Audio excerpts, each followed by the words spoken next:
My name's Monica, and I don't remember a time when my parents weren't fighting. Their screaming matches are some of my earliest memories, filling our house with tension so thick you could cut it with a knife. I was just a kid, but even then, I knew something was seriously wrong. I was 4 when everything came to a head. Mom and Dad's arguments had gotten worse, if that was even possible. One night, I woke up to the sound of shattering glass and my mom yelling, "That's it, Mark, I've had enough." The next morning, Dad was gone. Just like that, my family was torn in two. It didn't take long for Dad to move on. Within months, he'd remarried some woman named Caroline and moved across town. From then on, our relationship became a joke. He'd call on holidays, his voice distant and awkward like he was talking to a stranger, not his own kid. The rest of the year, the only sign I had of father was the monthly alimony check he sent to Mom. Mom, for her part, was a mess. Linda Thompson, once the picture of a happy housewife, now a single mother, struggling to keep it together. She threw herself into her work as a real estate agent, but it was obvious she was floundering. I was 7 when Mom started getting weird. She'd always been a bit impulsive, but this was different. One day, she came home with a bunch of books and DVDs about day trading. "This is it, Monica," she said, her eyes shining with a manic gleam that scared me a little. "We're going to be rich." For weeks, she was glued to her computer, muttering about stocks and trades. She'd forget to pick me up from school, or to make dinner. When I'd ask her to play with me, she'd wave me off. "Not now, sweetie. Mommy's working on our future." But our future wasn't looking too bright. I learned to fend for myself pretty quick. By 8, I could make my own meals, even if it was just a peanut butter sandwich, do my own laundry, and get myself ready for school. Mom was too caught up in her get-rich-quick schemes to notice. Things came to a head when I was 9. Mom burst into my room one day, her eyes wild with excitement. "I'm going on a trip to Bali. I've found someone who can help us, sweetie. He's going to show me how to unlock my luck chakra. This is going to change everything." I didn't know what a luck chakra was, but I knew it sounded like trouble. And just like that, I was shipped off to Aunt Rachel's, my mom's friend, while Mom chased her latest crazy scheme halfway across the world. For 6 long weeks, I lived with Aunt Rachel while Mom was off on her spiritual journey in Bali. Don't get me wrong, Rachel was great. She really tried to make things normal for me. "Come on, Monica," she'd say with forced cheerfulness every morning. "Time for summer camp."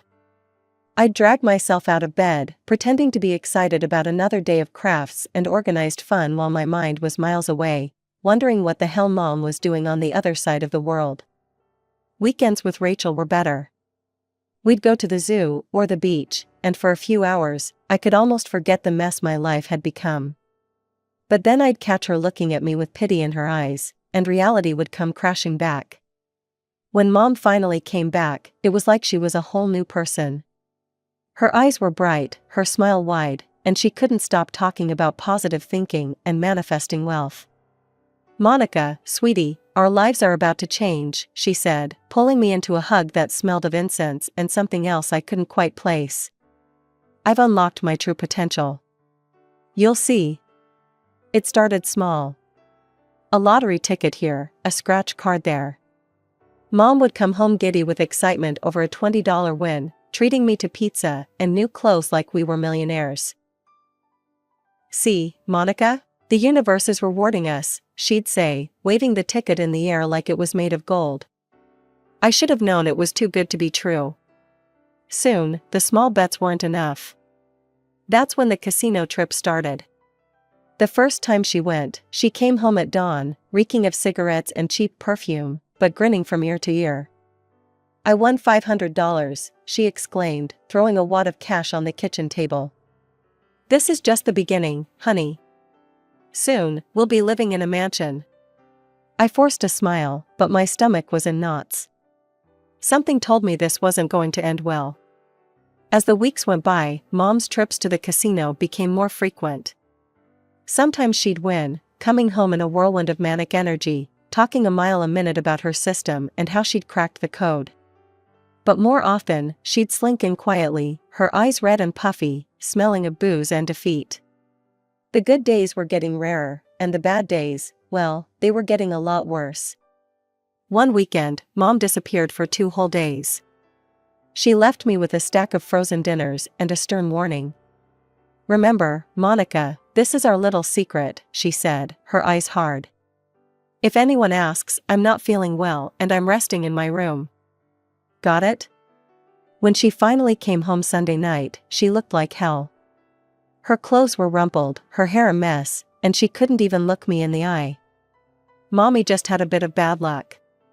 But don't worry, it'll turn around soon. I can feel it." But it didn't turn around.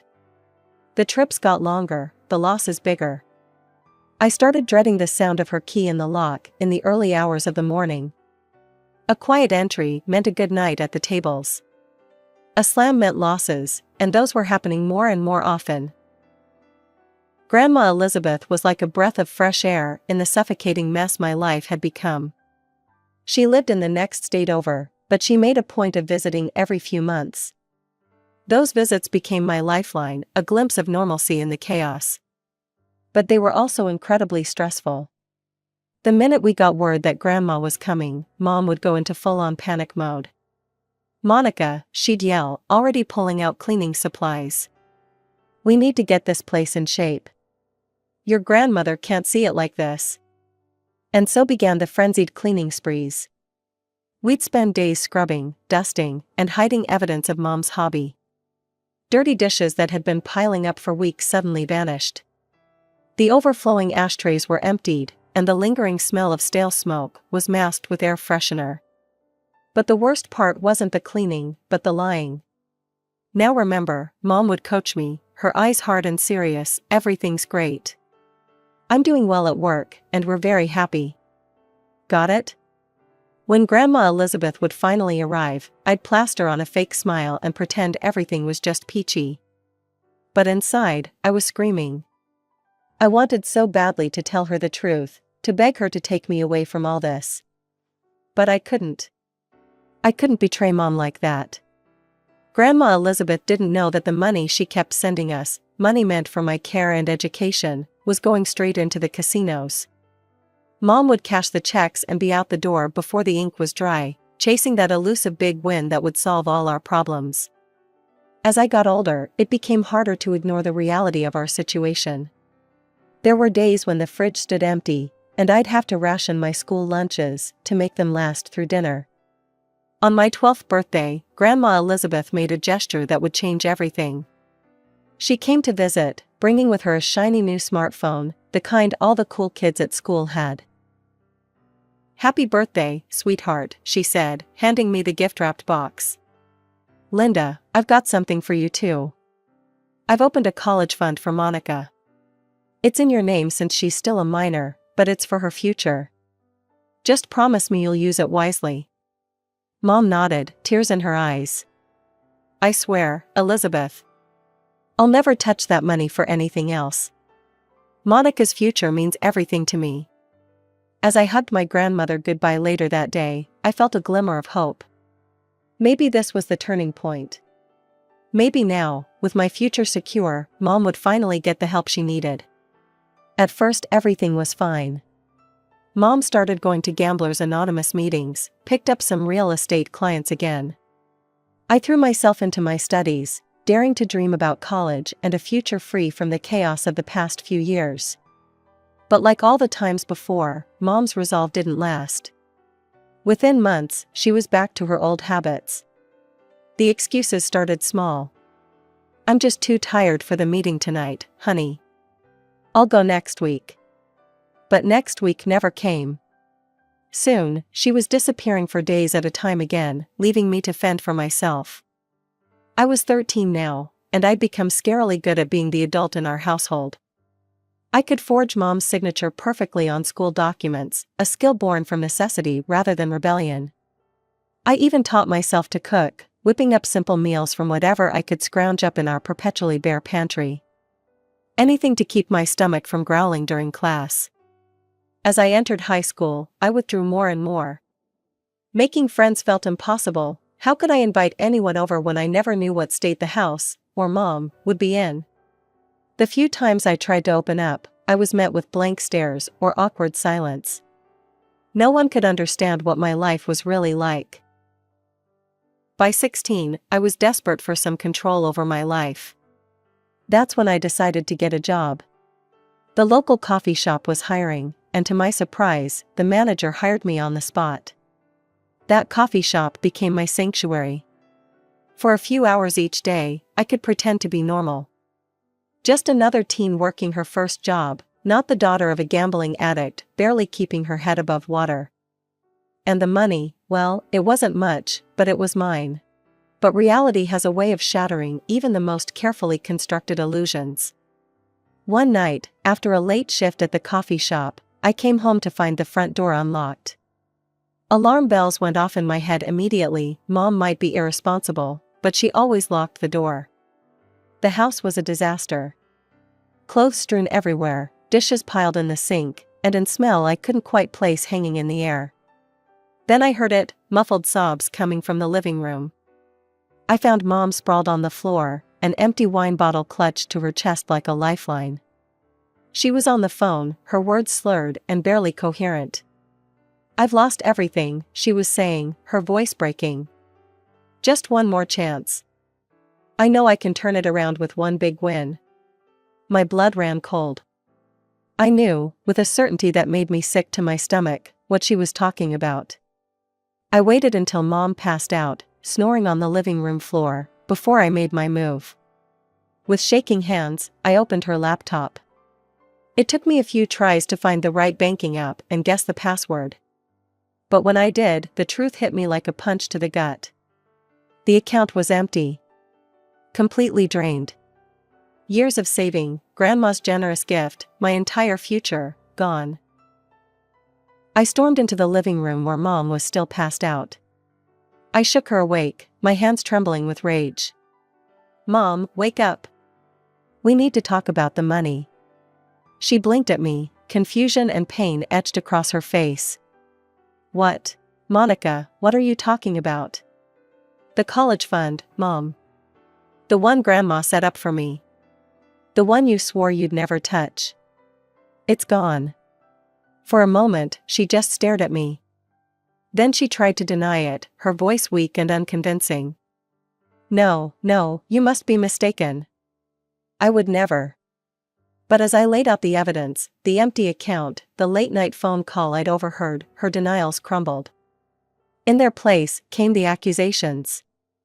"You ungrateful brat," she screamed, her face contorted with rage and shame. "After everything I've done for you, this is how you repay me? Snooping through my private information?" It was like a dam had burst. Years of resentment, fear, and disappointment came pouring out of both of us. We screamed and cried, hurling bitter words at each other like weapons. And then it happened. In a moment of blind fury, Mom's hand lashed out, catching me across the face. The force of the blow knocked me back, and I felt a sharp sting where her ring had cut my cheek. I raised a hand to my throbbing cheek, feeling the warm trickle of blood. Without a word, I turned and fled to my room, locking the door behind me. I slid down to the floor, my back against the door, and finally let the tears come. That night, I made a decision. I couldn't stay here anymore. I packed a backpack with some clothes and the little money I'd saved from my coffee shop job. As the first light of dawn crept through my window, I slipped out of the house without a backwards glance. When I showed up on Dad's doorstep, his reaction was lukewarm at best.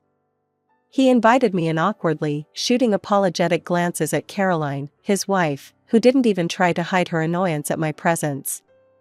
I poured out the whole story: Mom's gambling, the empty college fund, the fight. I watched Dad's face change from shock to anger and finally to a resigned weariness that made my heart sink. I spent that night in their guest room, feeling like an intruder in what should have been my second home.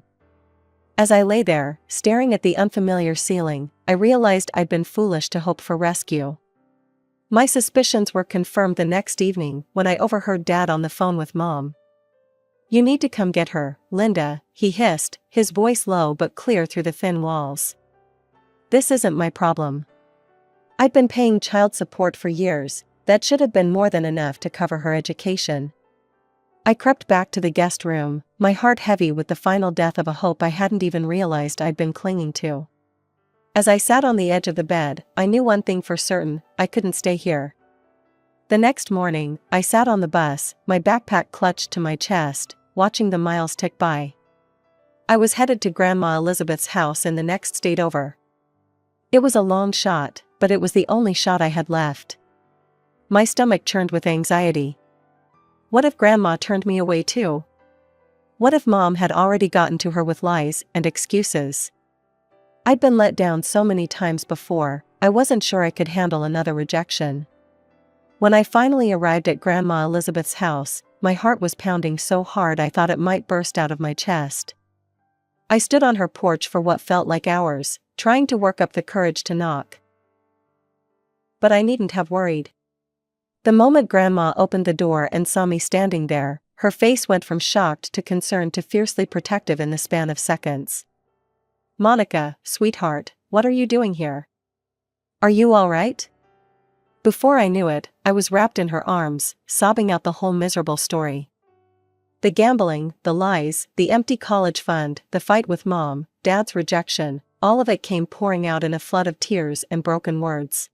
Grandma listened to it all, her face growing stormier with each revelation. When I finally finished, she cupped my face in her hands, her eyes blazing with determination. "You're safe now, honey," she said, her voice firm and reassuring. "We're going to fix this. Together." Grandma Elizabeth wasted no time.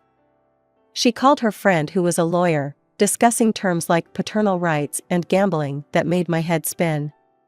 But mostly, she was preparing for the confrontation I knew was coming. When Mom finally arrived, summoned by Grandma's demands, I almost didn't recognize her. She looked small and defeated, nothing like the towering figure of my childhood.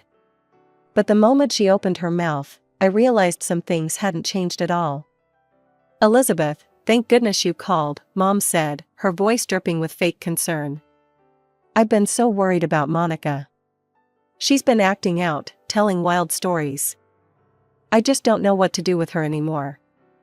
I've tried my best, but she's been so difficult, so ungrateful." But Grandma Elizabeth wasn't buying it. Without a word, she opened her laptop and pulled up the bank statements showing the now empty college fund. "Would you care to explain this, Linda?" Grandma asked, her voice ice cold. The color drained from Mom's face as she stared at the screen. Her mouth opened and closed a few times, but no sound came out. It was like watching a balloon deflate. "I can explain," she finally stammered. "Things have been tough, and I just needed to borrow a little. I was going to pay it back." But her excuses were weak, and she knew it. I could see the panic in her eyes as she realized she wasn't going to be able to lie her way out of this one. And then, in a last desperate attempt to regain control, Mom's face hardened. "You know what? I don't have to explain myself to you. I'm Monica's mother. That money was in my name. I had every right to spend it how I saw fit." Grandma Elizabeth's eyes flashed with a fierce determination I'd never seen before. She leaned forward, her voice low and dangerous. "You're right about one thing, Linda. There's no legal document stating that money was exclusively for Monica's education. It was a trust placed in you, which you betrayed. But let me be clear about what I can do." Mom's smug expression faltered as Grandma continued. "That house you've been living in? The one you've neglected for years? I bought that as an investment property. And I'm selling it. Immediately." Mom's face went pale. "You can't do that. Where will we live?" "We?" Grandma raised an eyebrow. "There is no we, Linda. The proceeds from the sale will go towards Monica's education and setting her up with a small apartment near her chosen college." I felt a surge of hope, quickly followed by fear as I saw Mom's face contort with rage. But Grandma wasn't finished. "Furthermore, I'm suing for custody of Monica. Your gambling addiction, financial abuse, and that little physical altercation you had? All grounds for termination of parental rights. The room fell silent. I held my breath, watching Mom's face as the reality of her situation sank in. For the first time, I saw real fear in her eyes. What followed was a whirlwind of legal activity. Mom, faced with losing everything, fought back hard at first. She hired this slick lawyer who tried to paint me as some troubled teen and Grandma as a meddling old woman. But the evidence against Mom was overwhelming. My teachers came forward, talking about how my grades had slipped, how I'd sometimes come to school looking exhausted or hungry. My manager from the coffee shop testified about my work ethic, how I'd sometimes beg for extra shifts even when I was dead on my feet. With each testimony, I watched Mom shrink a little more in her seat. But the final blow came from an unexpected source.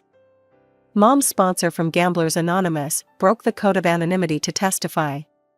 She stood up in court and laid it all out: Mom's severe addiction, her repeated relapses, her refusal to truly engage with the program. That was the moment Mom finally broke. As the sponsor spoke, I saw something crumble in Mom's eyes. When she took the stand, gone was the defiant, lying woman I'd known for years. In her place was someone small, broken, and finally, honest. "I have a problem," she admitted, her voice barely above a whisper. "I've hurt my daughter. I've betrayed her trust. I've ruined everything." As I watched my mother break down on the stand, confessing to years of addiction and neglect, I felt a strange mix of emotions. Part of me was relieved to finally hear her admit the truth. Part of me was angry that it had taken this long, that it had to come to this. And part of me, a part one wasn't proud of, felt a grim satisfaction seeing her finally face the consequences of her actions. But mostly, I felt tired. So incredibly, bone-deep tired.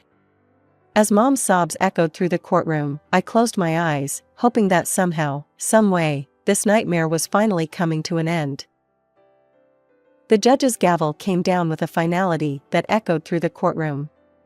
In the matter of custody for Monica Thompson, the court rules in favor of Elizabeth Thompson.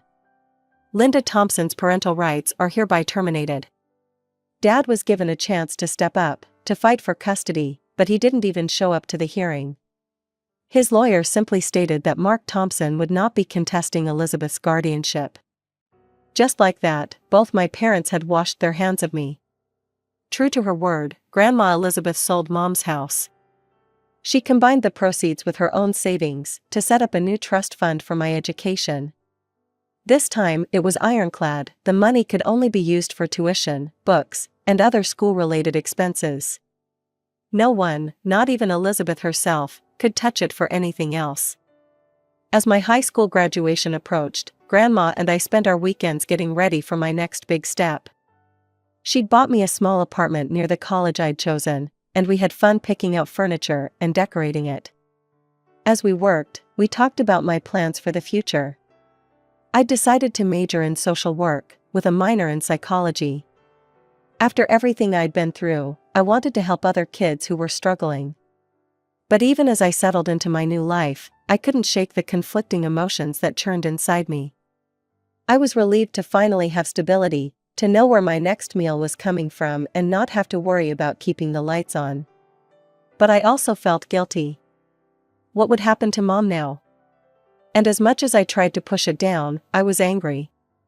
Angry at Mom for her addiction, at Dad for his indifference, at both of them for failing me so completely. Grandma, perceptive as always, noticed my struggle.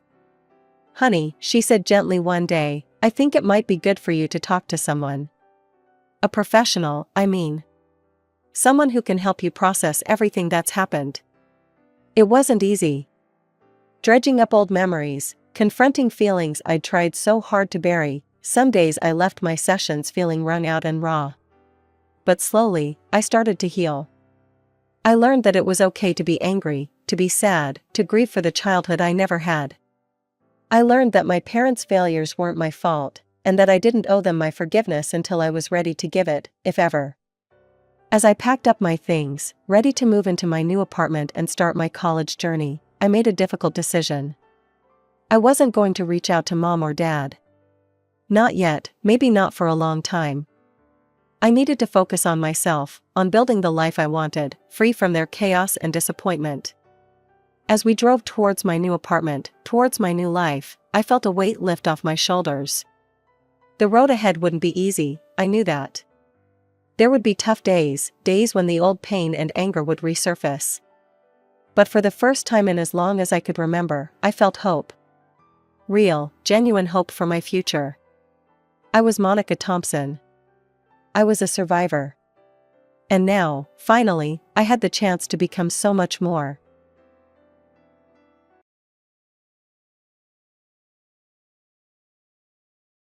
Hi, I'm Mia Martinez, a 28-year-old event planner in Chicago.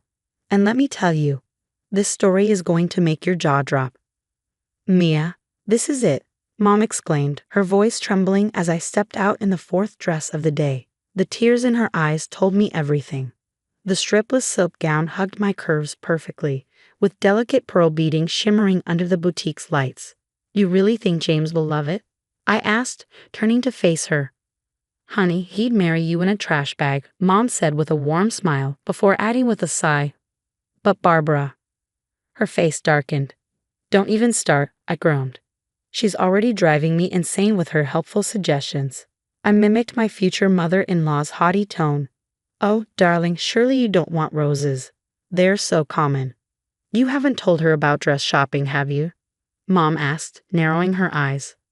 God, no. She'd probably torch the dress if it wasn't from her precious designer friend in Paris. I met James at one of my events, a charity gala for his law firm. While the other rich guys were busy getting drunk and hitting on waitresses, James was helping an elderly guest who'd slipped on the dance floor. I knew then he was different. 6 incredible months later, we moved in together, and last spring he proposed at our favorite coffee shop. Simple.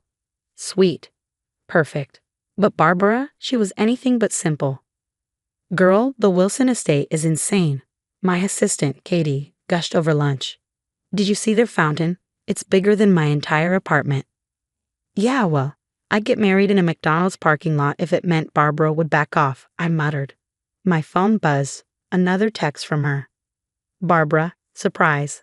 I've booked a string orchestra for the wedding. You're welcome. I stared at the screen, dumbfounded.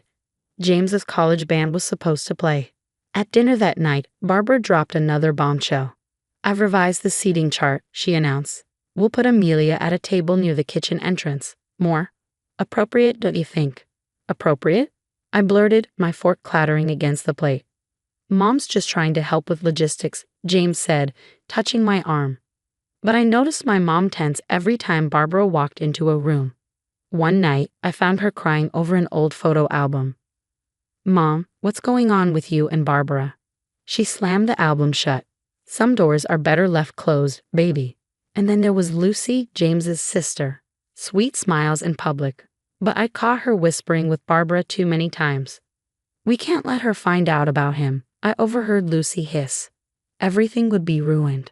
At the engagement party, Barbara cornered me at the bar.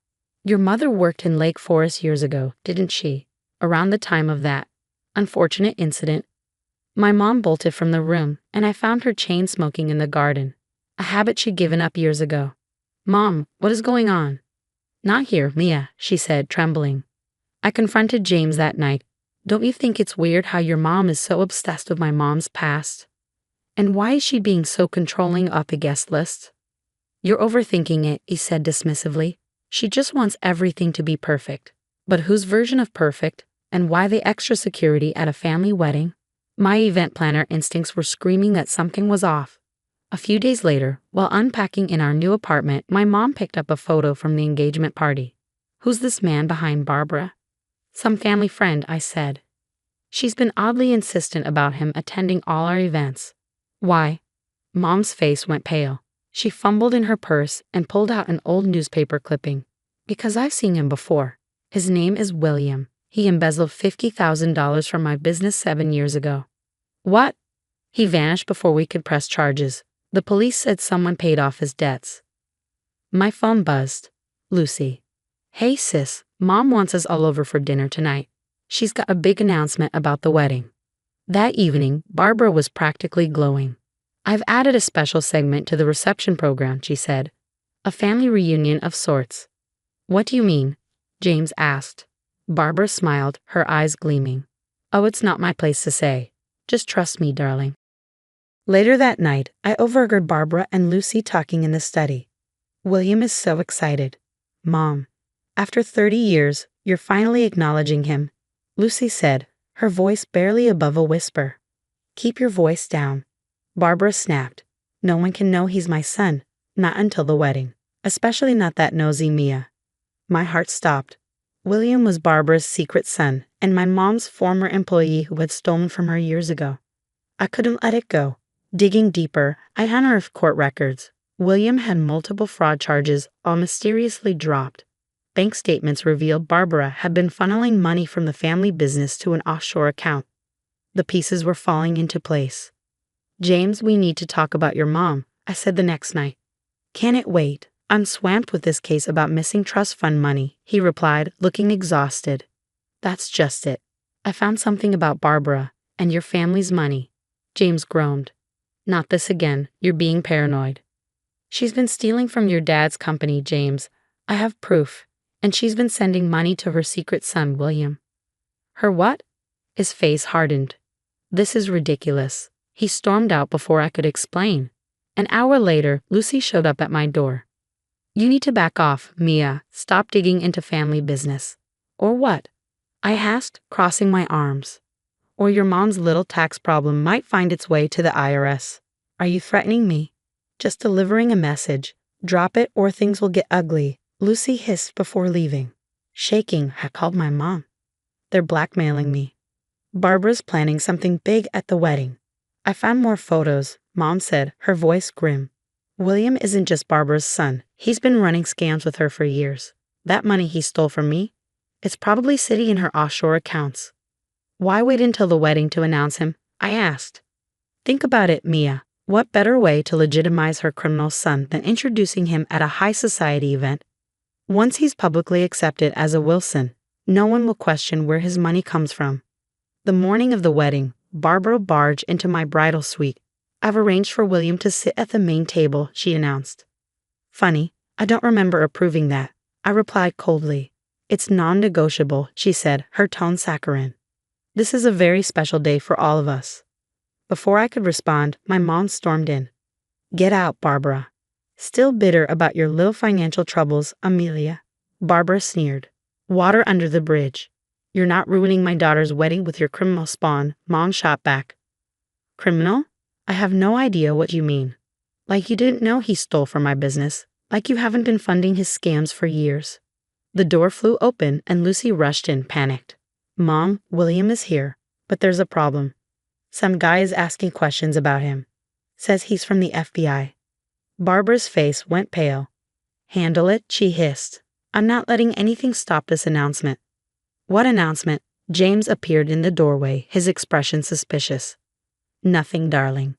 Just wedding surprises," Barbara said quickly. "Your mother is about to introduce her secret son," Mom said, stepping forward. "The one she had as a teenager and gave up for adoption. The same man who's been stealing money from your family business." "That's ridiculous," James exclaimed, but his voice wavered. "Is it?" Barbara lunged for her purse, but Lucy blocked her. "Mom, don't," Lucy pleaded. The purse fell to the ground, spilling papers everywhere. Bank statements, fake IDs, photos of Barbara with William spanning decades. "You knew?" James turned to Lucy, his voice trembling. "I was protecting her," Lucy cried. "Family helps family." "We're done here," I said, grabbing my mom's hand. "This wedding is off." "You can't do this," Barbara shrieked. "I already told everyone about William's surprise." "What surprise?" James demanded. "Her plan to legitimize her criminal empire," I said. Suddenly, security burst into the room. "Mrs. Wilson, FBI agents are here to see you, and William Crawford." William tried to run, but they caught him at the back gate. Barbara shoved past us, racing into the reception hall, only to be stopped by FBI agents who placed her in handcuffs. "Mrs. Wilson, we have some questions about financial transactions," one agent said. "This is all a mistake," Barbara shouted. Robert, tell them. James's father stepped forward, his face solemn. No, Barbara, no more covering up your mistakes. Everything exploded at once, guests screaming, photographers snapping photos, and Barbara's cries as she was led away. 6 months later, my mom and I were having coffee when the news broke. Barbara Wilson, socialite and wife of business mogul Robert Wilson, sentenced to 15 years for money laundering and fraud. Karma's a beast, isn't it? Mom said with a satisfied smile. My phone buzzed. James. Hey, did you see the news? Yeah, I said softly. How are you holding up? Dad's doing better. Now that the divorce is final, life has started to stabilize. James is healing and the Wilson family business is finally on the mend after we cut off all of William's accounts. Lucy took a plea deal, 5 years for her role in the scheme. She confessed everything. How she helped William target small businesses, how she covered up Barbara's fraudulent transfers, and how deep the corruption ran. 15 years behind bars. I bet Barbara's designer suits look stunning in orange. Then James texted me. Listen, can we meet? There's something I need to say in person. An hour later, we sat in our old favorite coffee shop. I was an idiot, James said, staring into his untouched coffee. I should have listened when you tried to warn me. You were manipulated your whole life, I said softly. That's what toxic people do. He sighed. Dad found more evidence. William wasn't Barbara's only secret. She's been running cons since college. All those charity galas, money laundering fronts. My phone buzzed with a news alert. William Crawford, son of Barbara Wilson, faces additional charges in a multi-state fraud scheme. You know what's crazy? James shook his head. He was stealing from Dad's company even while Barbara was planning to announce him as her son. Talk about biting the hand that feeds you. Some people never change, I said, shaking my head. How's the company? Better than ever. Stocks are up since Dad took back control. Turns out, removing criminals from your board does wonders for business. And you? Starting fresh? Actually, yeah, I joined a new law firm, he said, then pulled out an envelope. And, remember that band we wanted for our wedding? They're playing next month. James, I'm not asking for a wedding. Just dinner. A chance to start over. No toxic family, no secrets. Just us this time. Before I could respond, another alert popped up on my phone. Socialite Lucy Wilson begins prison sentence. Sources say brother William Crawford implicated her in additional schemes. Guess even prison doesn't stop family drama, I said, laughing. Speaking of family, he said, grinning, your mom's business expansion looks amazing. Yeah, funny how removing a corrupt competitor like Barbara opens up the market. Mom's got 3 new locations now. So about that dinner? He asked, leaning in. I looked at him, really looked. The trust fund kid I once knew was gone, replaced by someone who learned the hard way about toxic people and the importance of standing up for what's right. One condition, I said, smirking. We're taking separate cars, and you're paying. Deal, he said, laughing. And don't forget, your mom ruined my wedding dress with those handcuff scuff marks. For the first time in months, we both laughed. It felt real. What would you do if you discovered your future mother-in-law wasn't just toxic but downright dangerous? Would you expose her immediately, risking your relationship, or quietly gather evidence while watching your partner be manipulated? This story reminds us that sometimes the people closest to us can live double lives, and that the perfect family image often hides the darkest secrets. Have you ever dealt with toxic in-laws or family members who showed their true colors before a major event? How did you handle it? And what red flags do you wish you'd noticed sooner? I'd love to hear your experiences. Share them in the comments below.